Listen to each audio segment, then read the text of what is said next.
A woman stands in a licensed brothel in 14th century Avignon. She's seen a dozen clients this week, maybe more. She knows the mathematics of her profession with brutal clarity. One pregnancy means months of lost income. It means her place in the brothel goes to someone else. It means potential death in childbirth with no family, no support, no midwife willing to help an unmarked woman. So she does what every prostitute before her has done. She drinks bitter tea that tastes like poison, inserts wool soaked in vinegar, whispers prayers to saints the church says won't listen, and hopes her body cooperates. Because in medieval prostitution, preventing pregnancy wasn't optional, it was survival. Before we uncover the dangerous methods women used when their livelihoods depended on sterility, if you're fascinated by how medieval women navigated the brutal economics of their own bodies, subscribe now. The most dangerous part is still ahead. Medieval prostitution was legal in many European cities, but it was strictly regulated. Town councils and guilds recognized that criminalizing sex work was impossible, so instead they controlled it. Licensed brothels operated openly, paid taxes and followed rules. One of the most consistent regulations across cities from London to Florence was this: prostitutes could not have children. The reasoning was economic and social. Brothel owners didn't want pregnant women occupying valuable space. Clients didn't want to pay for sex with visibly pregnant prostitutes. Pregnancies created complications. Who was the father? What happened to the child? Would the woman demand support? The entire system functioned more smoothly if pregnancy simply didn't happen. Guild records from 15th century Dijon, France, specify that women working in municipal brothels must remain childless. Similar regulations appear in German and Italian city statutes. The rules didn't explain how women were supposed to prevent pregnancy. They simply stated the expectation: stay sterile or lose your position. For the women, this created an immediate problem. Medieval medicine had no reliable contraception. Condoms existed in limited form, made from animal intestines, but they were expensive, unreliable, and rarely used. The burden of prevention fell entirely on the women, and the methods available ranged from marginally effective to outright deadly. The most common approach was herbal. Midwives, wise women, and experienced prostitutes passed down knowledge of plants that could prevent conception or induce early miscarriage. This wasn't written in medical texts, it was oral tradition, shared in whispers, taught in brothels and market stalls where women gathered away from male oversight. Certain herbs appeared repeatedly across Europe. Pennyroyal, a member of the mint family, was drunk as tea. It caused uterine contractions and could trigger bleeding, ending an early pregnancy. Rue, another common plant, works similarly. Tansy, silphium, when available through trade, and various preparations of juniper berries all circulated as contraceptive or abortifacient remedies. The problem was dosage. Too little, and the herb did nothing. Too much, and the woman poisoned herself. Pennyroyal in particular was dangerous. The amount needed to induce miscarriage was close to the amount that caused liver failure, seizures, or death. Medical records from the period occasionally mention women dying from herbal overdoses, though the cause was rarely stated explicitly. These remedies were also unreliable. Even when taken correctly, they often failed. A woman might drink pennyroyal tea for days, suffer cramping and nausea, and still remain pregnant. The uncertainty created constant anxiety. Every missed menstrual period was a crisis, every symptom of pregnancy a potential disaster. Brothel madams, the women who managed licensed houses, sometimes provided these herbs as part of the arrangement. A prostitute working under contract might receive pennyroyal supplies along with room and board. This kept the women dependent and ensured they followed the no pregnancy rule. But it also meant the madam controlled access to the remedy, and women who fell out of favor might find themselves without protection. When herbal methods failed or seemed insufficient, women turned to mechanical techniques. Barrier methods existed in crude forms. Wool or linen soaked in vinegar, wine or olive oil was inserted into the vagina before intercourse. The idea was that the acidic substance would kill sperm or create a physical barrier preventing conception. Did it work? Occasionally, perhaps. Vinegar does have spermicidal properties, though nowhere near strong enough to be reliable. But the method was better than nothing, and for women with no other options, better than nothing was the standard. Other techniques were more invasive and more dangerous. Some women used sponges soaked in various liquids pushed deep into the vaginal canal. Others inserted small pessaries made from beeswax mixed with herbs. These objects sometimes lodged inside, causing infection. Medical texts from the period describe physicians removing foreign objects from women's bodies, objects that had been left in place too long, causing abscesses or sepsis. There were also post-coital methods. Immediately after intercourse, Women would squat and attempt to expel semen. They would jump, shake, or perform other physical movements believed to prevent conception. Douching with various liquids, wine, vinegar, urine, was common. None of these methods were effective by modern standards, but belief in their efficacy gave women a sense of control, however illusory.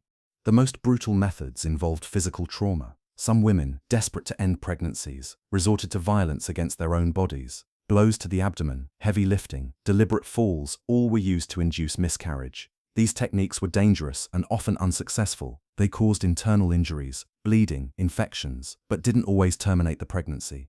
More systematically, women sought out practitioners who specialized in abortion. These were not licensed physicians.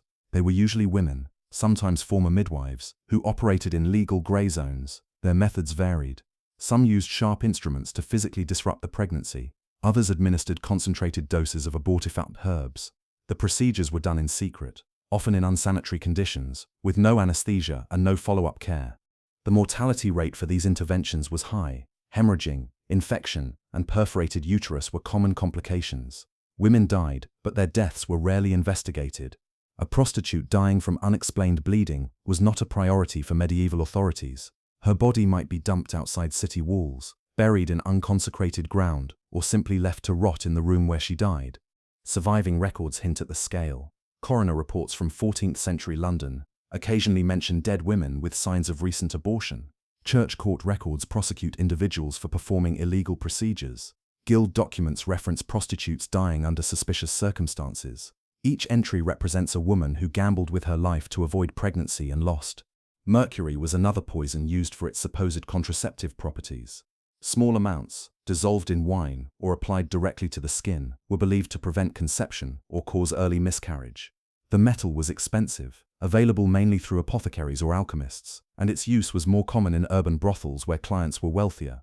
Mercury's effects were cumulative. A woman using it regularly would slowly accumulate the toxin in her body. Early symptoms included tremors, irritability, and insomnia. Over time, mercury poisoning caused neurological damage, kidney failure, and death. But the timeline was slow enough that women didn't always connect their declining health to the contraceptive they'd been using for years. Some prostitutes showed classic signs of mercury poisoning: loose teeth, pale gums, trembling hands. Medical observers occasionally noted these symptoms in sex workers, but rarely made the connection to deliberate mercury use. The poisoning was just accepted as part of the profession's hazards. In addition to physical methods, women used religious and magical protections. Amulets, prayers, and rituals were employed alongside herbs and barriers. This wasn't seen as contradictory. Medieval people blended practical action with spiritual safeguards routinely. Certain saints were invoked for protection against pregnancy. Prayers were offered, though the church officially condemned any prayer seeking to prevent conception. Women wore small charms, pieces of parchment with written spells, stones believed to have protective properties. These practices were widespread among all classes of women. Not just prostitutes, but sex workers had particular reason to invest in them. Astrology played a role. Women timed intercourse according to lunar phases or planetary movements, believing certain times were less fertile. While this had no actual contraceptive effect, it gave women a framework for understanding their bodies and a sense of agency over reproduction. The church's position on contraception was clear. Any deliberate prevention of conception was sinful. This applied to married couples as well as prostitutes, but the enforcement was obviously different. A noblewoman using herbs to space her children might confess to a sympathetic priest and receive light penance. A prostitute using the same methods faced potential prosecution if discovered. Confession manuals from the period instruct priests to question women about contraceptive practices. Have you used herbs to prevent pregnancy? Have you inserted objects to block conception? Have you deliberately induced miscarriage? The questions were specific and intrusive, designed to uncover and condemn these practices. Prostitutes rarely confessed honestly. What would be the point? Admitting to contraception meant admitting sin, possibly facing public penance or loss of livelihood. Most women simply avoided confession altogether or lied when pressed. The church's moral authority over their bodies was theoretical. In practice, survival demanded secrecy. Some cities had peculiar regulations attempting to control prostitute reproduction without explicitly acknowledging contraception. In certain German towns, brothel workers were required to undergo periodic examinations by licensed midwives. These exams checked for disease but also verified the women weren't pregnant. A woman found to be pregnant could be expelled from the brothel immediately, with no recourse. This system created perverse incentives. Women had every reason to hide pregnancies as long as possible. They bound their abdomens, wore loose clothing, avoided the midwife examinations when they could. If discovered, they were cast out, usually with no support and no safe place to go. Desperate women sometimes attempted late-term abortions, procedures far more dangerous than early interventions. The expelled pregnant prostitutes faced grim choices. They could try to find illegal abortion practitioners, risking death from botched procedures. They could attempt to carry the pregnancy to term, but without income or shelter. Survival was uncertain. Some tried to return to families who had disowned them. Others simply disappeared from the historical record, their fates unknown. Class determined access to safer methods. Wealthier courtesans serving noble clients could afford better herbs, more skilled practitioners, and private physicians willing to bend rules for payment. They had rooms where procedures could be done discreetly, money to recuperate without working, and connections to midwives who wouldn't report them. Poor streetwalkers had none of these advantages. They used the cheapest herbs, often adulterated or improperly prepared. They sought out the least skilled practitioners, the ones whose fees they could afford. They worked until their bodies forced them to stop, and they died in alleys or cheap rooms with no one to mourn them. The survival rate correlated directly with wealth. A courtesan might navigate a lifetime of contraception and occasional abortion without major injury. A street prostitute would likely suffer serious health consequences or death within years. Not all pregnancies were preventable. Despite every method, some women became pregnant and carried to term. What happened to these babies? The answer depended on the woman's situation and resources.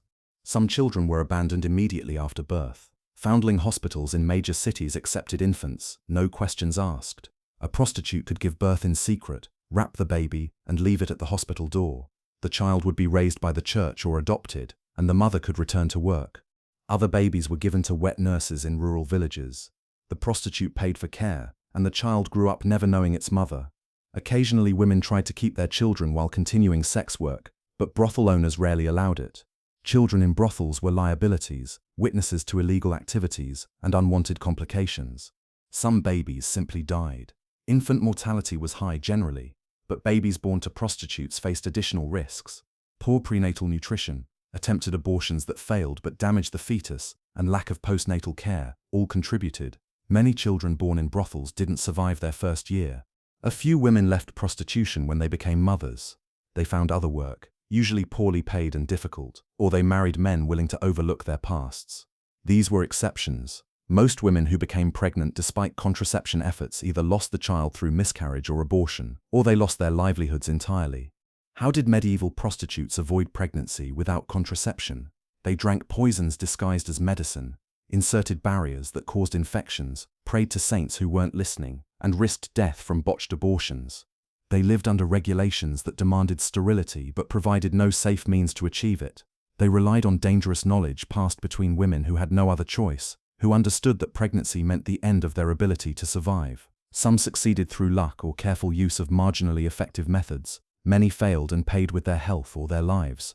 The medieval sex trade functioned because women bore the impossible burden of preventing pregnancy in a world designed to make that prevention lethal. If you enjoy the hidden sides of medieval life, hit subscribe and give this video a like.